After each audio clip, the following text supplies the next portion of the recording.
ಅದೊಂದು ಮಾತ್ರ ಇಡೀ ಕರ್ನಾಟಕದಲ್ಲಿ ಎರಡೇ ಪದ ಜನರ ನಾಲಿಗೆ ಮೇಲೆ ಇರೋದು, ಒಂದು ಜನಪದ, ಇನ್ನೊಂದು ಹಂಸಪದ ಅಂತ ಹೇಳಿದರು. ಅದರ ನಂತರದಲ್ಲಿ ಅಷ್ಟೇ ಹಾಡುಗಳನ್ನು, ವೈವಿಧ್ಯಮಯವಾದಂಥ ಹಾಡುಗಳನ್ನು ಕೊಟ್ಟಂತ ಹೆಮ್ಮೆಯಿಂದ ಹೇಳ್ತೀನಿ. ಅವರ ಸಾಹಿತ್ಯದ ವೈಶಿಷ್ಟ್ಯ ಇವತ್ತು ಇಡೀ ದಿವಸ ಅದೇ ನಡೆಯುತ್ತೆ, ಅದ್ರ ಬಗ್ಗೆ ಹೇಳ್ತಾರೆ, ನಾನು ತುಂಬ ಸಮಯ ತಗೊಳಕ್ಕೆ ಹೋಗಲ್ಲ. ಈ ಒಂದು ಸಾಹಿತ್ಯದ ವೈಶಿಷ್ಟ್ಯವನ್ನು ನಾವು ಆಚರಿಸಬೇಕು ಅಂತ ಅನ್ನಿಸ್ತು. ಅವರ ಹಾಡುಗಳ ಹೆಚ್ಚುಗಾರಿಕೆಯನ್ನು, ಅವರ ಹಾಡುಗಳ ವಿಶೇಷತೆಗಳನ್ನು, ಅವರ ಹಾಡುಗಳು ನಮ್ಮ ಬದುಕಿನ ಭಾಗವಾಗಿದ್ದನ್ನು ನಾವು ಸಂಭ್ರಮಿಸಬೇಕು ಅಂತ ಹೇಳಿ ಈ ಕಾರ್ಯಕ್ರಮವನ್ನು ಆಯೋಜನೆ ಮಾಡಿದ್ವಿ.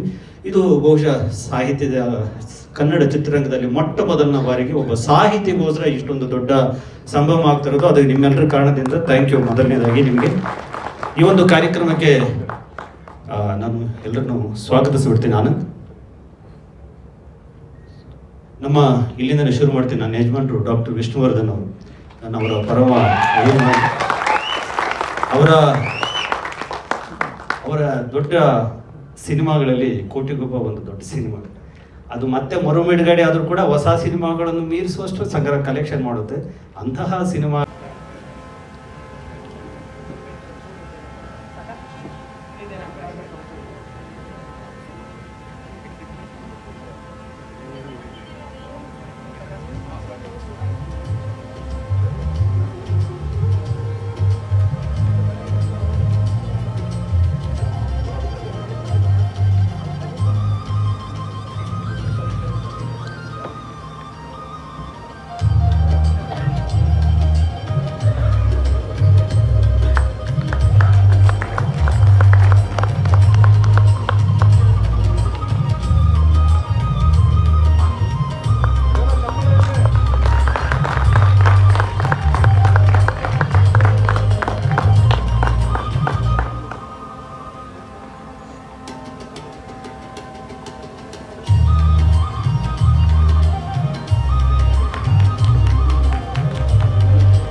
Doctor V Nagendra Prasad sir ಅವರ ಅಭಿಮಾನಿಗಳ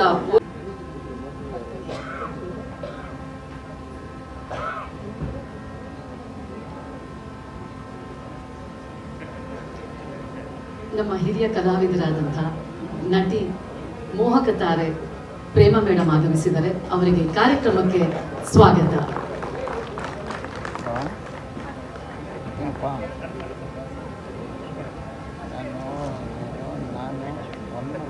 ಫೋನ್ ಮಾಡ್ತೀನಿ, ಫೋನ್ ಮಾಡಿದ್ದೀನಿ.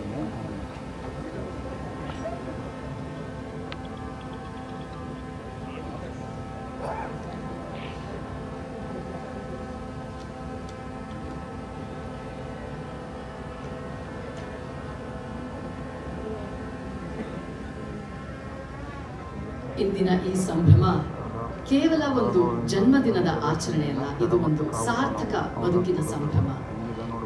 50 ವಸಂತಗಳನ್ನ ಯಶಸ್ವಿಯಾಗಿ ಪೂರೈಸಿರುವ ವ್ಯಕ್ತಿತ್ವದ ಸಂಭ್ರಮ. ಕನ್ನಡ ಚಿತ್ರರಂಗದಲ್ಲಿ 3 ದಶಕಗಳ ಅಮೋಘ ಪಯಣದ ಸಂಭ್ರಮ. 3000ಕ್ಕೂ ಅಧಿಕ ಗೀತೆಗಳ ಮೂಲಕ ಕೋಟ್ಯಾಂತರ ಕನ್ನಡಿಗರ ಮನಗಳಲ್ಲಿ ಅಕ್ಷಯ ಸ್ಥಾನವನ್ನು ಪಡೆದ ಮಹಾನ್ ಗೀತ ಸಾಹಿತ್ಯ ಸುವರ್ಣ ಸಂಭ್ರಮ.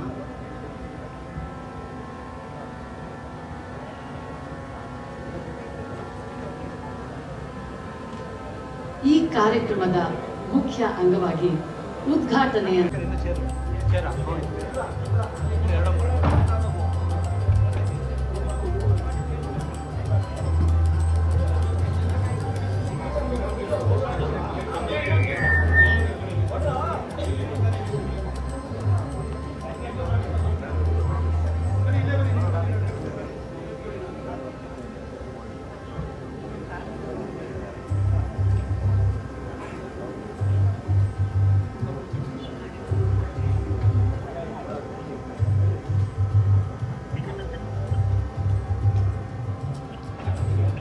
ಕರ್ನಾಟಕದ ನಾಡಿನ ನುಡಿ ನುಡಿಗಟ್ಟು, ಸಂಸ್ಕೃತಿ ಮತ್ತು ಅಸ್ಮಿತೆಯನ್ನು ಪ್ರತಿಬಿಂಬಿಸುವ ನಮ್ಮ ಹೆಮ್ಮೆಯ ನಾಡಗೀತೆಗೆ ಗೌರವ ಸಲ್ಲಿಸುವ ಸಲುವಾಗಿ ಸಭಾಂಗಣದಲ್ಲಿ ಉಪಸ್ಥಿತರಿರುವ ಎಲ್ಲರೂ ದಯವಿಟ್ಟು ಎದ್ದು ನಿಂತು ಗೌರವವನ್ನು ಸೂಚಿಸಬೇಕು ಅಂತ ವಿನಮ್ರವಾಗಿ ವಿನಂತಿಸಿಕೊಳ್ತೇನೆ.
ಮಂಜುನಾಥನೊಬ್ಬನೇ